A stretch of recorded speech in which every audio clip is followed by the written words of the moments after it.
Hey there, welcome back to another video. And in this video, I'm going to show you how you can install Python in Windows.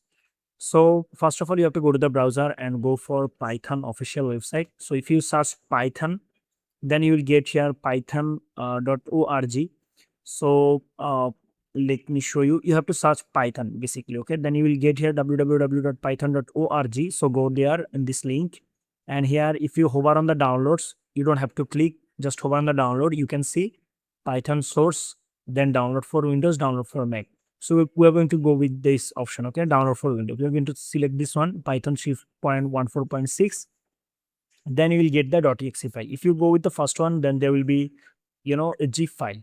So we are going to go with the installer. Okay, so we hover on it and go for this option. Okay, Python 3.14.6 download for Windows.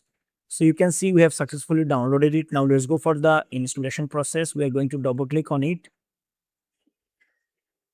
and we are going to actually check it at python.exe2 path. Otherwise, when we actually install it, we have to set the path also. Otherwise, we cannot actually access Python globally in our PC. Okay, so check it, and now go for install now.